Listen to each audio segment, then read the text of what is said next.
Hey guys, and welcome back to my channel. And if you're new here, my name is Brenna. I own Brenna M Co, where we spread mental health awareness and positivity through products. We have a very special guest with us today on the podcast. This is Sara from SP Handmade. Yeah. Thanks for having me. You're welcome. Thanks for coming on. Yeah. She also brought me Starbucks, so not a sponsor of this video, I wish, but thank you for the Starbucks. I appreciate it. Absolutely. We need caffeine.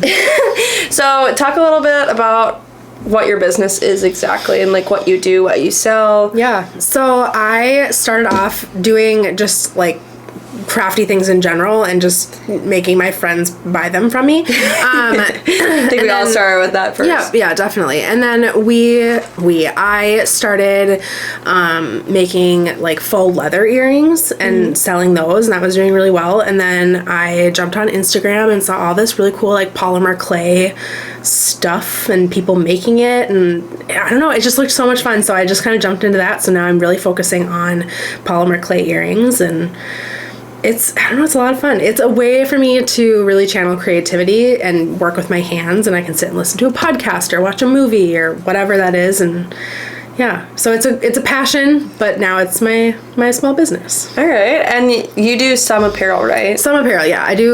I started off with using my Cricut and doing HTV, and then that turned into like old school screen printing. Like I use my Cricut to make a stencil, and then I like pull the ink and all that stuff, and I still will do that occasionally, but now I'm doing more like screen print transfers. But I have a really good friend who just started like a local shirt business, and so now I'm kind of stepping away to give her some space for that because we run in the same circle. So but yeah, just mostly the clay earrings now is what I'm focusing on.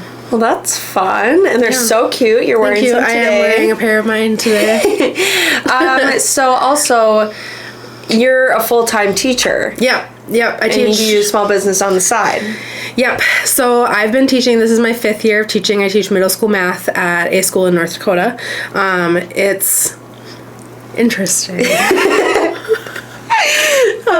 Every day is different. It's always something new. I teach 12 and 13-year-olds. So as you can imagine, they are going through puberty and they're figuring out who they are, and they are just super awkward, but they're really fun. And I teach them math, which is always very interesting because some kids really love math and some kids really don't like math. So I love getting those comments from kids, and I do every year of like, I really don't like math, but I really like you. So, you make it fun. So I'm like, thanks. So how is it doing your small business while also having a full-time job? Yeah. Since I love crafting on my own, and that's just what I like to do as a hobby on my free time, it's really not too bad. I get to spend my evenings working on that, and then mostly weekends is when I do it. I like to get up really early on the weekends. Like, I know, it's so weird.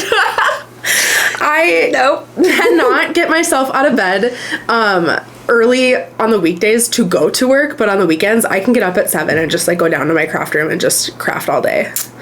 Yeah. No. Every day I'm waking up about 10, 11 o'clock. Then I get started with my day. Yep. Doesn't matter what day it is. No, I don't know if it's because my dog is like, get up, I'm hungry, or I just can't sleep in anymore because I'm nearing 30. I don't know what it is, but I love getting up and being an early bird on the morning and crafting. It's when I have the most energy. I mean, and if you love to do it, then it doesn't matter what time you get up or like when you do it, because you love what you do. Yeah, absolutely. And making polymer clay earrings is a very what's the word I'm trying to think of? There's lots of steps that goes into it. You roll out the clay, you pick your colors, you mix your colors, you use the cutters, you like design it, whatever, and you can go like a week without actually baking the clay, and it's not going to dry up on you because it's oven baked clay. And then putting it in the oven, you bake it. After that, then you can just sit for as long as you want before you need to finish the pieces. So there's lots of steps that goes into making the earrings. So it's not like I have to sit down for 3 hours and finish something from start to finish. I can just kind of piece it together as I go along. So, do it as you go, and whenever you have time to do it, then you can do it. Yeah. So I don't know if you guys know, but I met Sara at a craft fair, the same one I met Megan at, and I think you also DM'd me and said that you were doing that craft fair too. Yeah. Because Megan DM'd me and she's like, "Are you doing this one?" And I'm like, "Yeah, I am." And she's like, "So am I." And I think you did it too. Yeah, I did. I wanted to know if I should bring my giant canopy tent. And I was like, if I'm the only one, that'd be weird. But then I messaged you and you're like, yeah, I'm bringing 2. And I was like, okay, perfect. And Megan was like, I didn't know if you were going to respond back to me and like all this stuff. I'm like, I respond to all my DMs. Yeah. Like, if it's at 2 a.m, don't mind it. I still respond. Yeah, I won't be awake then, so I promise I won't be sending you messages. Yeah. No, well, I think part of it was like, hey, I live in your town too. Hey, we went to the same college. Hey, you have a canopy tent, and I have a canopy tent. What are you doing with that? Are you bringing it? Yeah. Like, so that was me. And then we walked in together, I think, that first day, that first morning. Because you were like, I'm Sara. And I was like, same thing with Megan. I was like, Sara. Yes, Sara. Yeah. You asked me if I was Megan. Yes. Because I knew I was meeting one of you guys. Yeah. No, it was good. And then checking in with you throughout the couple days that we did that show. And then Megan came over and met me too. And so now the 3 of us have just kind of bonded and... We're our own, like, business ladies of Fargo. Yeah, exactly. Well, yeah. But no, it's been fun. And then we've done a couple of other craft shows as well and kind of talked about... Well, yeah, because any one that you do or Megan does, I'm like, I want to do that too. Yeah. Because then I got a friend there and I'm not alone. Absolutely. And that's how we found out about some of these shows too. Like, I think I had asked you about, or maybe you got... I got one of the shows Taste of the Holidays from you. Yeah, from me. And then me and Megan went to a small town one in her town. And so, yeah. I don't know. Craft shows are so much fun. Well, it's way more fun, like, when you know another business there, too, because you're like, okay, is it just me, or is this, like, a terrible one? Or, how are you doing today? Like, okay, like, sales are going great for me, for you. This is a really good one. We should do it again next year together. Yeah, well, and that was what it was with the Taste of the Holidays, too, is that, like, your booth wasn't doing super great. No. But my booth did awesome. Yeah. So, but we sell very different things too. So, I don't know, just seeing like how people were. Well, yeah, and we were also able to like get together, have lunch before it, and like you helped me set up, and you didn't need help from me. No, but I would have given you help. Well, yeah, but my booth, you had both of your tents there, and I was just a little 8-foot table. Yeah, and.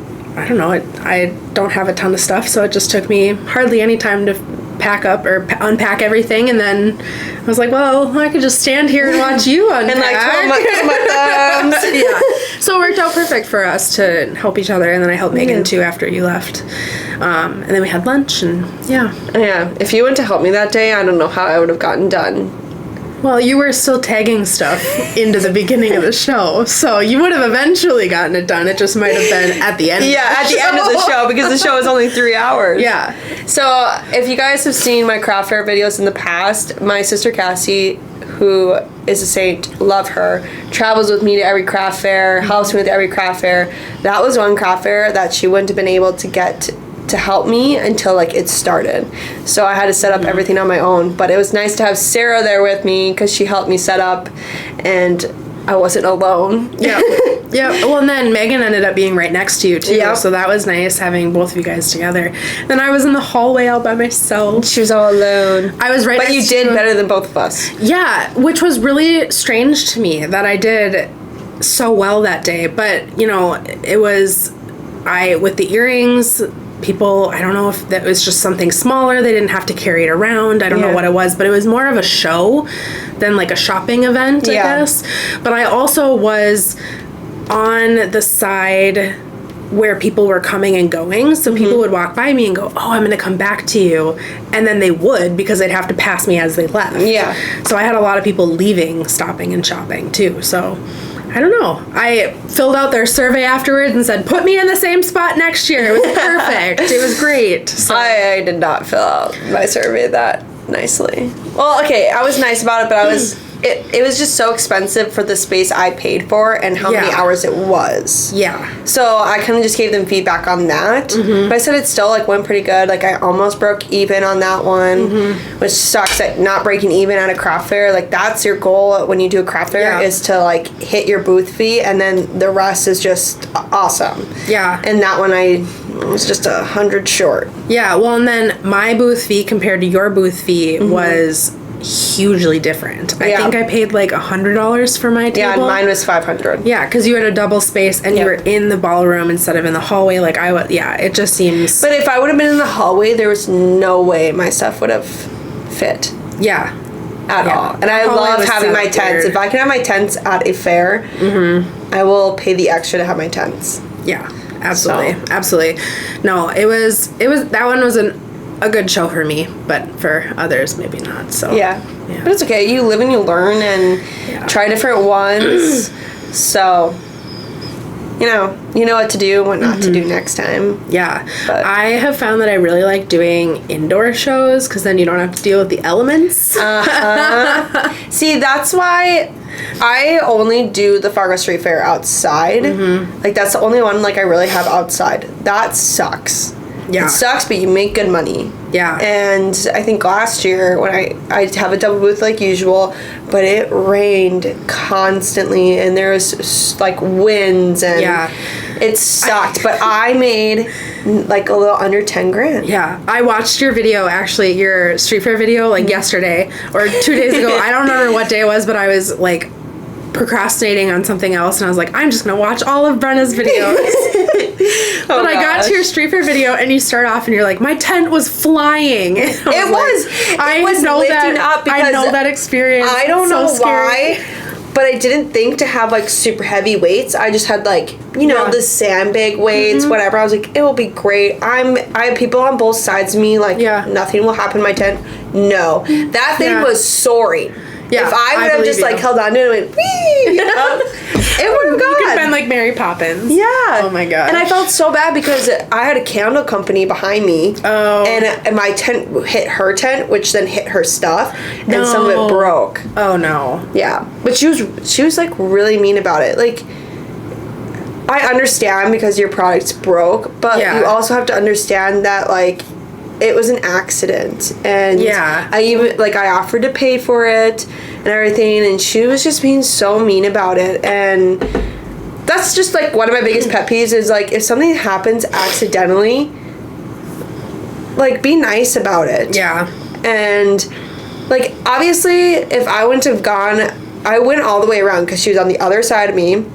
And I apologized and I said, I'm the tent behind you. My tent knocked into yours. I'm so sorry. If you'd like, you can tally everything up. I will pay for it all. Like, I'm so sorry. And she was just mean. Yeah. And like, I get it that if I wouldn't have gone over and like said I'm sorry and like offered to pay for everything, I get like maybe being a little bit bitter towards it. Yeah. But I don't know. Yeah. It could be one of those things too. And I always come from the perspective of like, well, what are they going through? Yeah. Of like, it was hot that week and it was just gross. Me and my nephew who was 15 at the time. Yeah. And so we didn't know what to do. Right, yeah. So I always come from that perspective of like, she's probably going through some stuff too and like just frustrated. But yeah, it's not hard to be nice. Yeah. Well, your sweatshirt says that. Be kind. It's not hard. It's really not hard. I feel like it always takes more energy to be bitter towards something. Be mean to somebody. Yep. Like, that's so much more effort. Just, I don't know, whatever. To each their own, I guess. Yeah. Okay, so now that we're on the topic of craft fairs. Yeah. What's your take on craft fairs in general? Well, I just started my business. It's less than a year old, and so I really got my foot in the door through doing craft fairs, and that's how I found out about the Taste of the Holidays show. Is someone saw me at a different show and remembered me, and then asked me to do that one. So I don't know.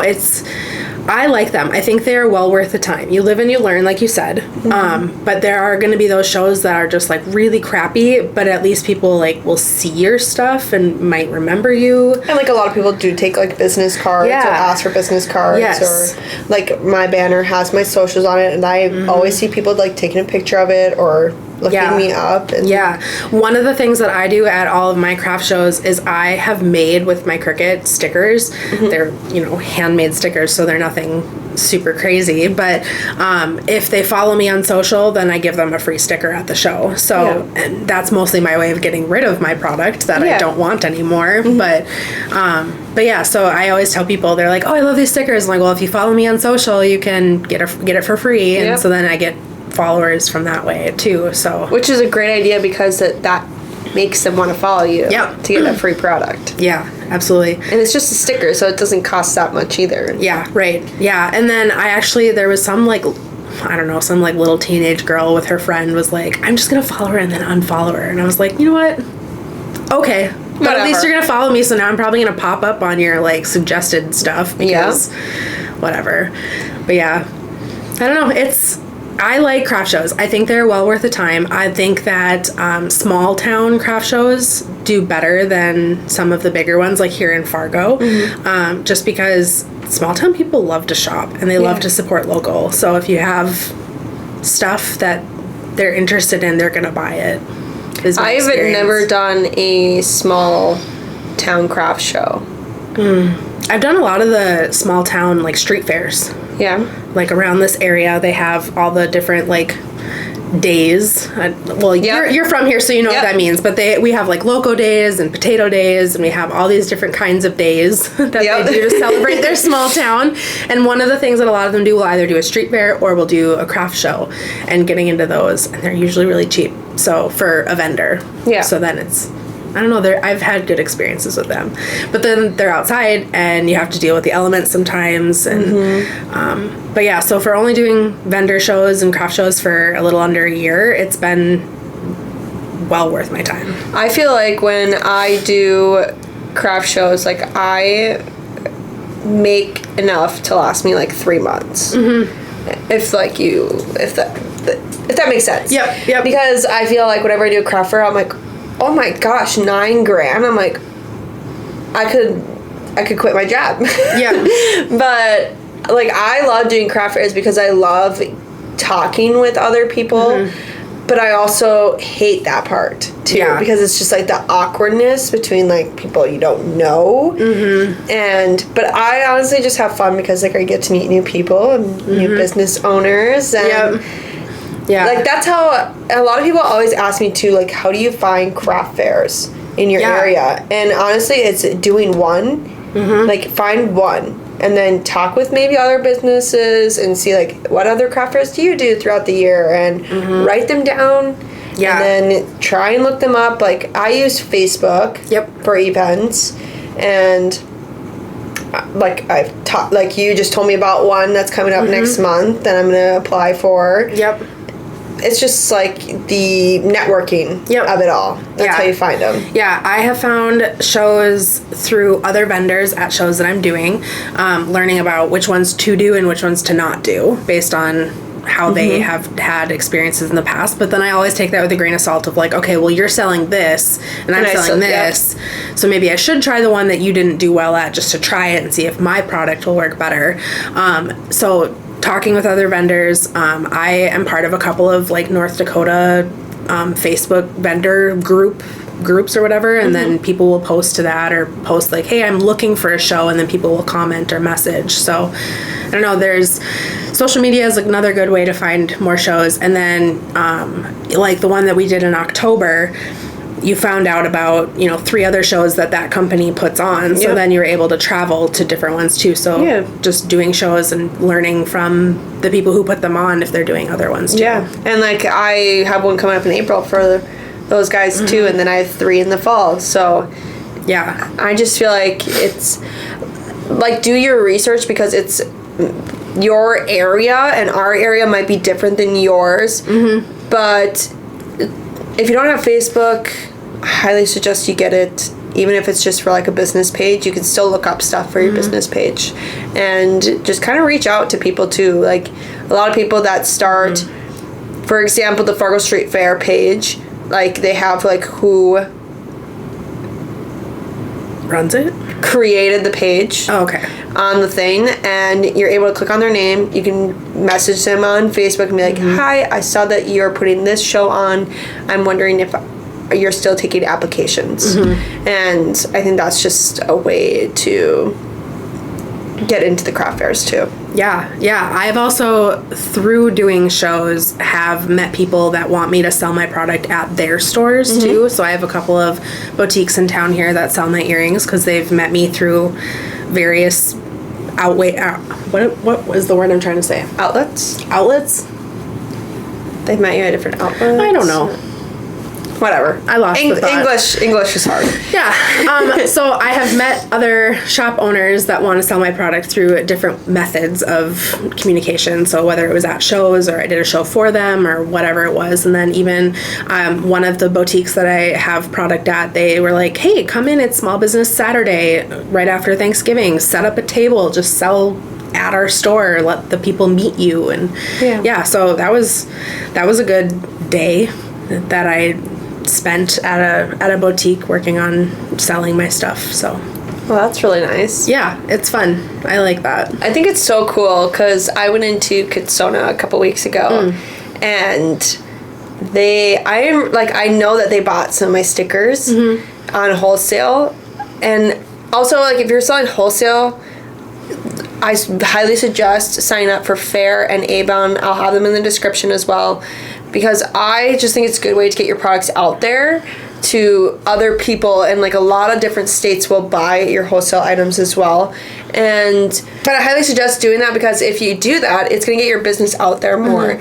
And I reached out to xoxo actually on Instagram, which I don't see any harm in doing that, especially like reaching out to boutiques and be like, hi, I do wholesale. I think these products would be amazing in your shop.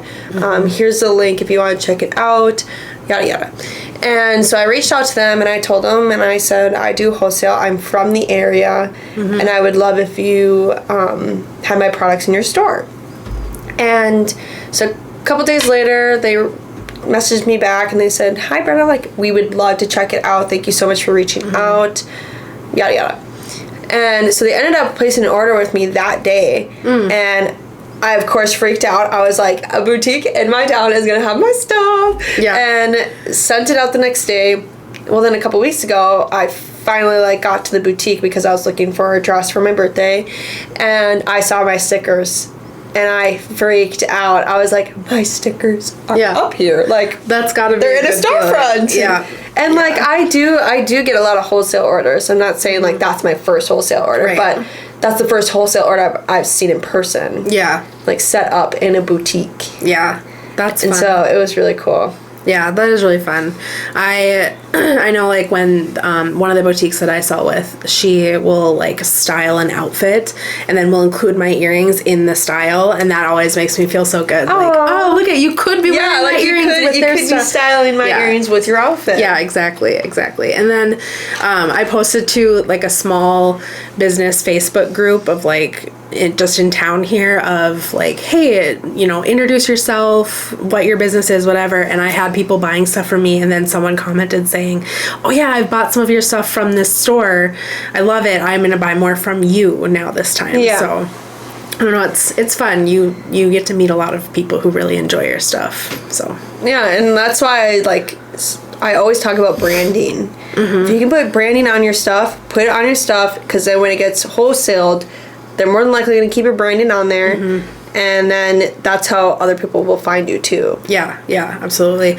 And especially if you're like putting your products into small businesses within the area that you live, small businesses support other small businesses. So they want your branding on there. They want to show like, look at, not only can you buy their stuff here, but I'm supporting them as well. Yeah. Like, I don't know, it's just this, Megan always says community over competition. So I always try to keep that in the back of my mind when I'm seeing other things around town too, is like, oh, you're supporting each other. You guys are part of that community. Yeah.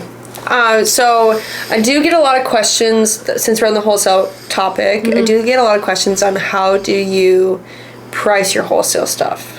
So when I first started doing it, I always saw it was like cost times 2 is wholesale, then times 2 is retail. And so that's just kind of what I've been doing. But again, I'm doing this as a side gig for me. So this isn't my only source of income. It's not my only way that I'm making money. So when I price stuff, I usually do about half of what I sell for retail. But that's just me personally. And until I maybe get more of a following, more customers, I might price it differently.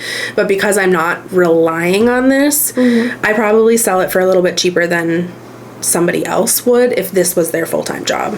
Okay. If that makes sense. Yeah, that does. Because I, like, for my stickers, it might cost me like $1.33 to get the sticker made. But then I gotta think about how the time it took me to design it, which kind of sucks because I feel like I'm gypping myself out on when I sell it retail and when I sell it whole price. So when I sell it whole price, I'd probably sell that sticker for $2, even though it costed me $1.33 to get made, then the time to make it. So that kind of sucks, but I also see it as I'm getting my products out there more. So when it comes to wholesale, I feel like it's all on what you want. Yeah. So a lot of people will take like, okay, I sell this for $50 in my shop. Wholesale, I'm going to do $25. Yep. Which it might cost them $20 to make. So they're making it $5. But at least they're getting their name out there a little bit more. Yeah. Which I think is fine too. But you also need to, I don't want to say have respect for yourself and your products, but like think about all the time and dedication that you put into it and creating it. Yeah. So that's something that I really struggle with is like, yeah, it costs me this much to make this pair of earrings, but what time did I actually put into it? And then how much would I pay myself? So like right now I'm in the very beginning stages of my business. It's less than a year old, so I'm not paying myself yet. It's all just going back into the business. And so if I were to pay myself, what percentage of this would I actually pay myself? And then trying to figure out, okay, well, if I'm selling it wholesale, am I considering my time? And so, like you said, just trying to kind of respect your own time and having respect for like for me, it's graphics. Yeah. Like how much. We're really good at words today. English is hard right now. We're so good at words. Like how much, like I don't want to keep repeating myself, time and dedication I put into the graphic, but how much love and how much, I can't even think of the word. Pride. Yes, like that. And so like overall you just need to have, I think, respect for your products and everything. Yeah. And everyone's different on how they wholesale stuff. And honestly, you could look at other people's wholesale and see what maybe they wholesale at, but also like take your stuff into account and your like pride in your stuff. So yeah, absolutely. And I think depending on how you are setting up your business too, so like you do this full time, I do this part time, our like financial priorities are a little bit different. So like the way that we price our things is going to be reflective on what we need as a person to survive too. So yeah, until this really kicks off and I can do this full time, maybe if that's what I want, I don't know. I'm still trying to figure that out. You know, I'm gonna probably continue with doing it. Whatever my cost is times 2 is my wholesale. So that's just what I do. All right. Okay, what else do you want to talk about? Well, we were talking about YouTube. Yeah. What do you got about that? I don't know. I'm super awkward.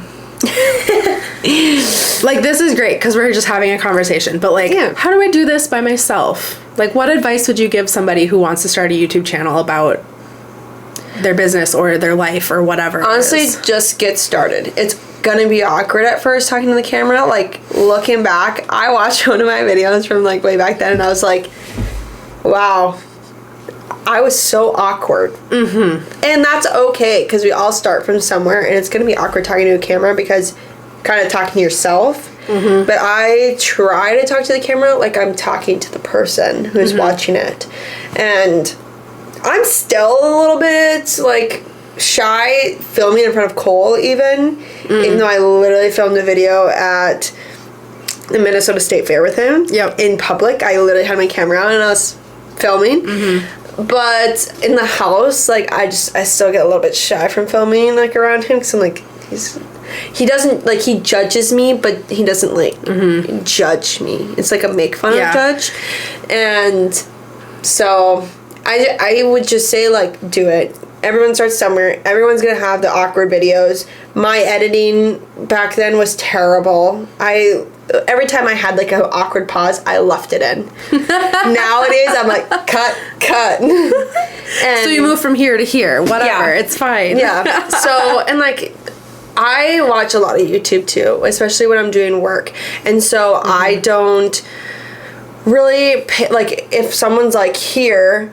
and then they're in the middle of talking, and then all of a sudden they're here. I don't really pay attention to that either. Yeah. So as a person who is editing, I don't really care. Mm-hmm. And I'm kind of like, okay, if this makes sense, if this looks good to me, whatever. I'm proud of it. I like it. And I'm going to post it. Yeah. And I feel like I'm still finding my footing in the YouTube community. I started taking my YouTube not full-time. Started taking my YouTube seriously in March when I moved into this house, because I was like, oh, new house content, new office content, all that different kind of stuff. And, like, I was still going to school, so... but hockey season was done, and so I had so much time on my hands.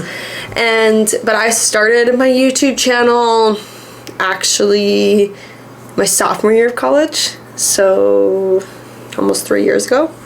But I didn't really put time into it because it was kind of just something fun. Yeah. My YouTube channel at first was my personal, and I was just filming and having thrift hauls and thrift trips with my best friend and doing stupid, like, pop challenges, guess the pop. Looking back at that on one, I'm like, wow. I'm like, this is embarrassing. Why did I put this on the internet? Yeah. But that also was, like, a trend, too. Yeah. Like, people were doing that, and it's one way to get yourself, like, noticed and discovered, too, and gain your following. And, like, I had, like, the Pure Vita monthly, and so I was doing reviews on that, like, what was this month's box, and that one, I think, actually, like, kind of started my channel and started getting me some followers. And then I did, but I also didn't see a lot of small business owners on YouTube, and so I knew that one day, if this doesn't work out, like, it'd be so fun to, like, look back on and see, like, where I was when I was 21 to however old I maybe do this for, but, like, it's just, like, that's why I want to start my personal YouTube channel, too, again. But that one's not going to be really consistent. It's just going to be, like, whenever I kind of feel like it, just to, like, look back on my life. And, like, that one's specifically going to be about trips, because I feel like when I go on trips, I have so much fun and, like, I love them and all that stuff. But then a year goes by and I'm like, I don't remember what I did on that trip. Yeah. I remember some stuff, but I don't remember all of it. Right. And so I think it'd be fun to, like, look back on and be like, oh, yeah, I remember going there now. Yeah. I have two thoughts. I am a very, like, maybe it's because I am a few years older than you, but I am really struggling with, like, online documentation of my life. And, like, I don't really post online very much. I really struggle with social media sometimes. So, like, the idea of, like, video documenting is, I don't know, it's difficult for me to think about that, because I am also a huge, like, paper pencil person. I love scrapbooking. Like, my aunt owns a scrapbooking store. So, like, I grew up, like, let's get together, let's scrapbook. So, like, what you're creating with your YouTube channel, is it like a digital scrapbook, where I would much rather, like, let's cut out some paper and, like, do something fun like that. So I don't know, and maybe it's just because, like, there is a little bit of an age gap between us, and that it's... Well, also, like, when I go on my trips, like, I do keep some stuff from there. So, like, when I went to San Diego, I went to San Diego Zoo. I kept my card from there, or, like, the ticket. I kept my boarding pass. Yeah. When I went to visit my sister, we went to the Miami Dolphins game. That was my first NFL football game, and so I kept, like, my ticket from there. And oh my god, when you said Dolphins, I thought of hockey, and I was like, that's NHL, Brenna. I don't think there's a Dolphins team in the NHL either. But go sports. But yeah, like, I don't necessarily, like, scrapbook, but, like, I do keep stuff from my trips. Yeah, it's just never dawned on me that I could do it digitally. Yeah. Or that, like, through videos or whatever. I don't know. It's just... I feel like my age is more on, like, the digital social absolutely, aspect. absolutely. And then your age is kind of like my mom has memory boxes for us kids, like giant plastic boxes. I have that for with myself stuff now. in it. Yeah. No, I am a baby millennial, so I am a millennial, but I'm on the younger side, where we do, like, I remember dial-up internet and having a landline. Oh, I remember landline. So, like, I remember the struggles of, like, Mom, get off the phone, I want to check my email. Like, so I don't know, digital is just, it's a learning curve, so that's why I wanted to ask you lots of questions about that, is because you are used to it, and I am like, internet, what's that? What? How do I check my email again? Yeah, no. But honestly, I say, if you want to start a YouTube channel, just do it. Like, you don't have to post consistently like I do. You don't have to post once a month if you don't want to. Just post, like, whenever you want. If you're doing something fun, like craft fairs, you can video it. Yeah. Or if you want to teach other people how to make clay earrings, do it. But I feel like for YouTube, you don't really need a niche either. No. Like, you do, but you don't. It can be broadened. Yeah. Than other social media, I think. Yeah. And I think that's really cool because you never know, like, what's going to blow up your channel or get a lot of views. And so it's just, like, kind of putting whatever content you want out there. Yeah. That was actually my second thought was how now there are lots of small businesses that are on YouTube. So how do you get yourself to stand out? Like, what would be your advice to somebody starting out? Like, how would you... or in what ways would you make videos to stand out? I feel like a lot of people nowadays relate to the person behind the camera. Like, don't be all about business. Put a little bit of your personality in there, or all of your personality in there. I think that's how a lot of people connect with other people, through the screen. For example, if you're watching a movie and you connect with one of the characters, you're gonna love that movie even more. If you don't connect with the characters, it's kind of like, oh, this movie sucks. And that's kind of like, I feel like that's how YouTube is. And I know people are like, oh, it's all about the SEO and tags and stuff like that. Yes, that is a big factor, but it's also, it's not necessarily the content that you bring to it, it's the personality that you bring to your videos or your brand, or just a bunch of different kind of stuff. Because, for example, I am very blunt. I say it how it is. I'm not afraid to be honest. And I feel like that's how a lot of maybe my subscribers feel. Like, they're like, I like how blunt she is, because they might not be, or maybe they are as well. And so they might also, like, look up to you and be like, okay, I'm gonna be more honest, I think. Yeah. That is something that I struggle with, especially with, like, I've recorded a few videos to, like, start off with, and just get them out there. It's a lot of me, like, what should I say? I didn't like that. Take 2. All right. Hi, I'm Sara. And then just, like, constantly repeating myself, trying to get a good take, but what does that mean, you know? Yeah, so there's never going to be any good takes. Like, for example, you could do, like, your intro or whatever, and then you start talking, and you're like, that was bad. Just keep it recording and start over again. I feel like you can always... That's what's really nice about editing, is that you can piece together different stuff. So, for example, whenever I have, like, the awkwardness pauses in between, I'm like, ooh, yeah, cut. Yeah. And then it just looks kind of it doesn't look exactly seamless, but it's pretty seamless to someone who might be listening to it. Yeah, absolutely.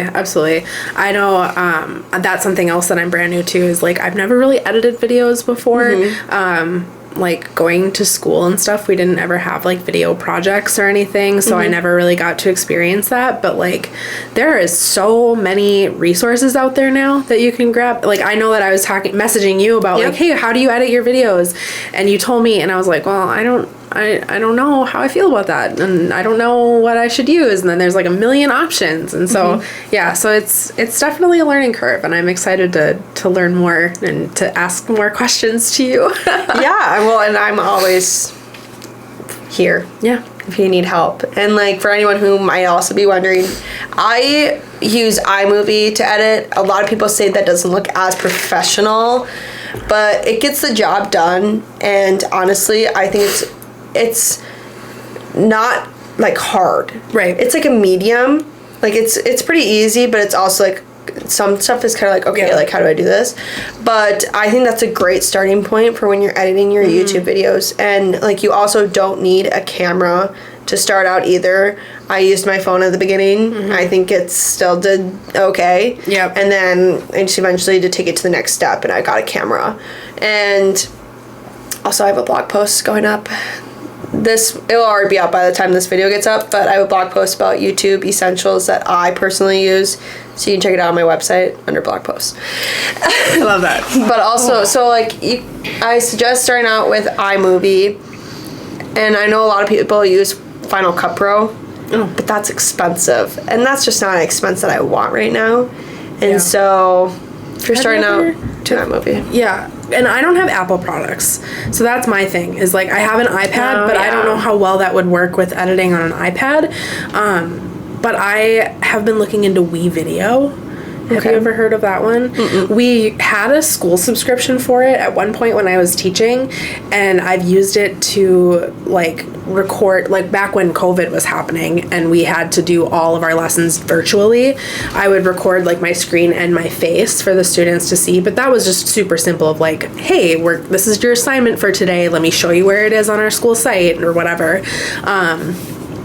But I looked into that, and it's not too bad, and it seems like it's pretty comparable to iMovie, and it's not too bad with price, I mean. So so we're gonna try some things out and see what happens. And if you do have Apple products, iMovie's free too, for anyone who's wondering.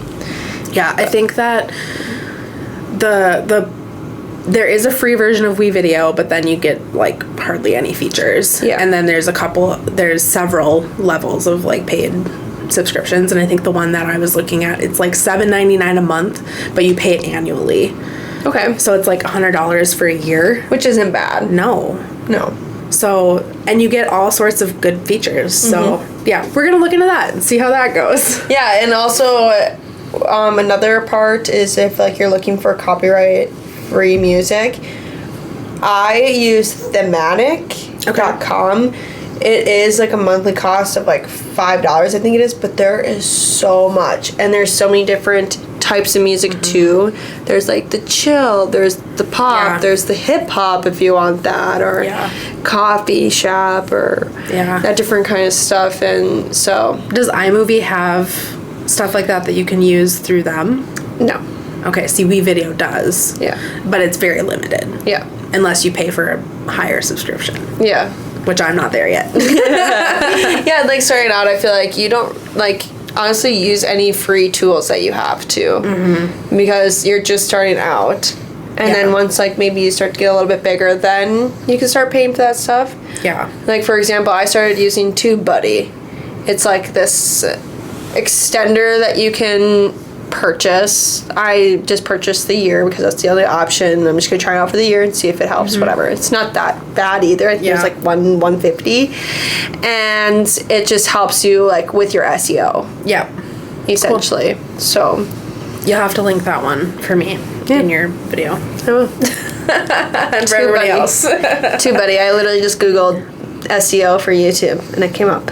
Yeah, that's the other thing that I'm really struggling with as a small business, kind of stepping away from YouTube for a second, is I didn't go to school for business. Yeah. Like, I'm learning this as I go and trying to, like, ask people questions and learn from other people, and, like, I don't know how to start a business. Like, that was something that I just figured out as I went along. Yeah. And so things like SEO and different marketing styles and all this stuff, like, you learn as you go. There's so much out there that can help you too. And if you, like, there's a small business that I absolutely love. She does polymer clay earrings, and we use the same website, so I've, like, emailed her, like, hey, how do you do this on your website? So stuff like that, just using your resources. Yeah, and that's free to ask. And in my podcast with Megan, it's already out, go check it out, we also talked about that a little bit, and because I went to school for marketing, and, like I was saying in that one, I don't think it really helped me. Sure. And, like, you don't need to go to school to own a business. Nope. I don't think. Like, well, there's so many resources. That, yeah. Google everything. Like, that's how I got my business started too, because I was a sophomore in college, so I wasn't really taking my major requirement classes yet, and so I literally Googled how to start a business in Minnesota. Because I live in Minnesota, you live in North Dakota. Yep. Just kind of separating that. I say I'm from Fargo, North Dakota, but I live in Minnesota. That's okay. They're basically the same town. Yeah. Right next just to a river. Yep. In between. But you just Google anything. Yeah. And like SEO for Instagram, SEO for TikTok, SEO for YouTube. And if you don't know what SEO is, I'm not really good at explaining it. Please just Google us it. Either. But yeah, there's so many different resources that you can use that are free. Yeah. And you don't have to pay for a college education. No. You could take some classes. Yeah. If you want. But even still, there are websites online where you can just take a marketing class. It's like 15-minute chunks of video that you just watch here or there. And there's a bunch of YouTube videos too. Yeah. Like how to up your branding for your business, how to create branding for your business, how to start a business, how to start a t-shirt business. Yep. How to create graphics for a t-shirt. Like there's so many videos that people could just like look up. Yeah. And I don't mean to like say it's like annoying getting those comments or those like questions in my DMs, but so many people DM me and I literally just say I would just Google it. Yeah. Like because it's hard to it's hard for someone to explain over text. Yeah. Or in a comment or reply back, and you can just Google it. You like look on YouTube. There is so many videos, and like a little bit back to YouTube. Yes, there is a lot of videos, but people might enjoy your video more. Yeah, or it might be more specific to you. Or more helpful. Yeah. Whereas, like, maybe you go in depth more, whereas someone else kind of just skims over. Yeah, and I think about, like, I make polymer clay earrings and you do a lot of apparel. So, like, what I'm looking for might be different than what you'd be looking for. So, like, finding... There's a good YouTube channel idea. Yeah. Find different ways to help small businesses. Yeah. Yeah, there's a lot of stuff like open on social for a lot of different people, and I think it's just like finding those people is like the hard part. Yeah, absolutely. But anything else you want to talk about? In my research to how to start a YouTube channel and see what people started with, that's why I was watching all of your old videos and watching a lot of Megan's old videos, and then I went down this rabbit hole of like, here's a small business, let me go to their very first video and see how it was. Watch it up. Yeah, that's basically what I did with your channel. Yeah. Just so you know. Well, and it's not that good. Like it's not my very first video I've ever filmed or posted, but it's one of my first ones on my channel right now. That's public.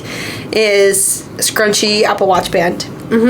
I taught myself how to make it, and I was like, a lot of people probably want to know how to make this. I literally filmed it on my phone in my dorm room in college, and like I had my friends around me while I was videoing it too, and that one blew up. I think it has like 43,000 views. Dang. Something around there, but yeah.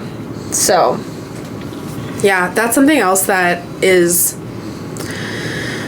I don't know, it's something weird with social media. Like, as a small business, like, yeah, you want your stuff to go viral or you want it to do really well, but sometimes it's like the most random things that do super well. Like, I have a reel that got 80,000 views. Yep. And it's of me ironing on my logo to the back of a t-shirt. Yep.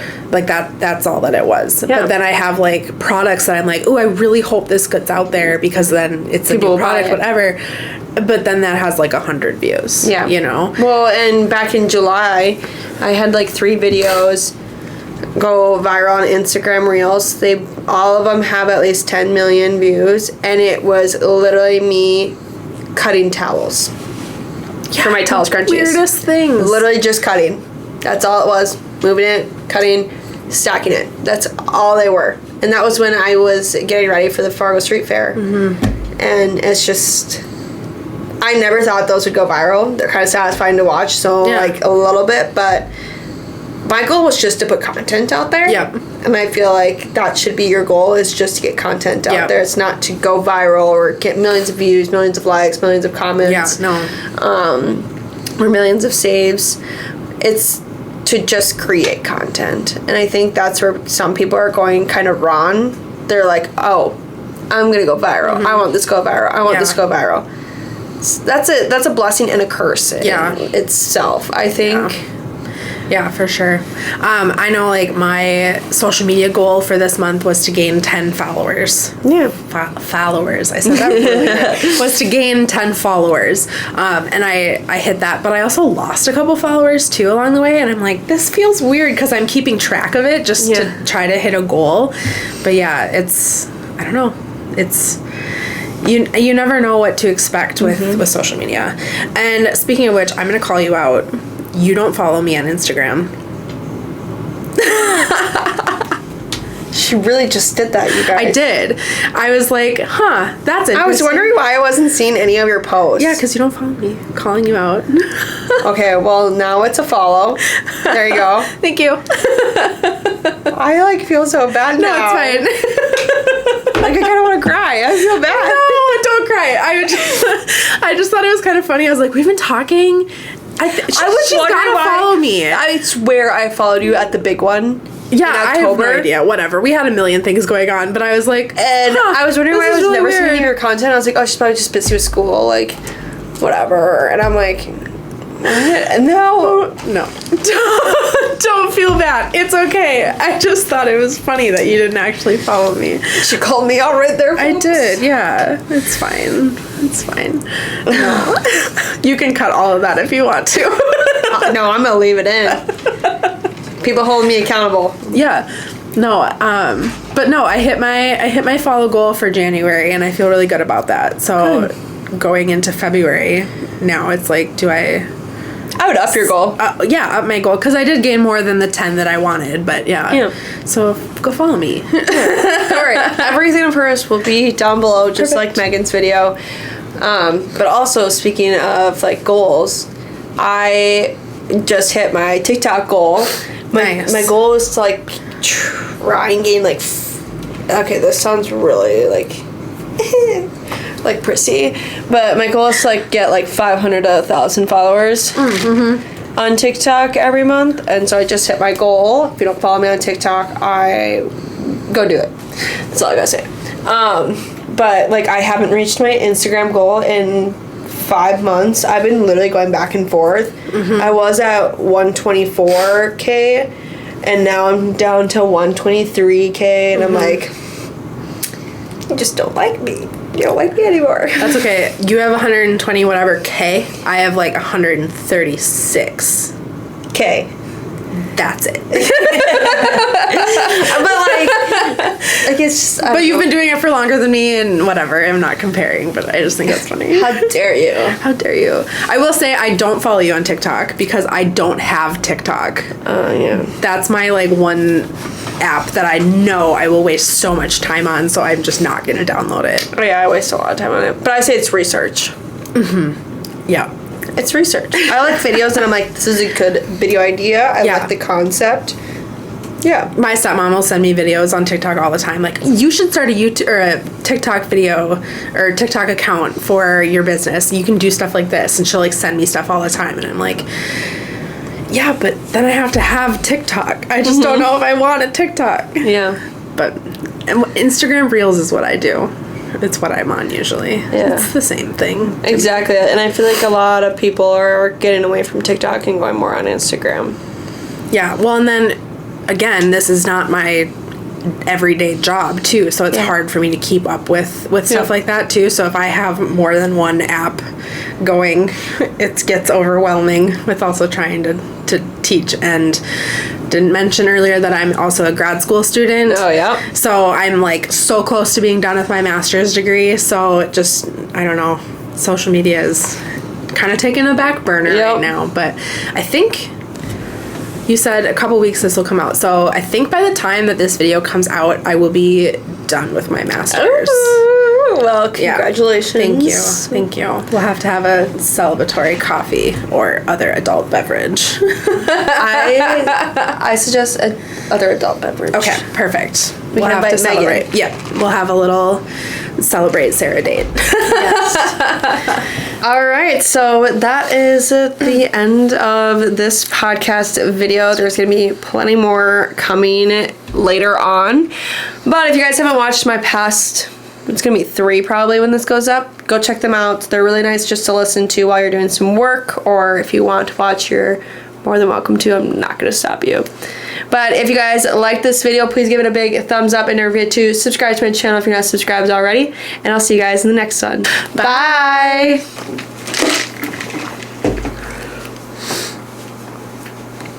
How about them?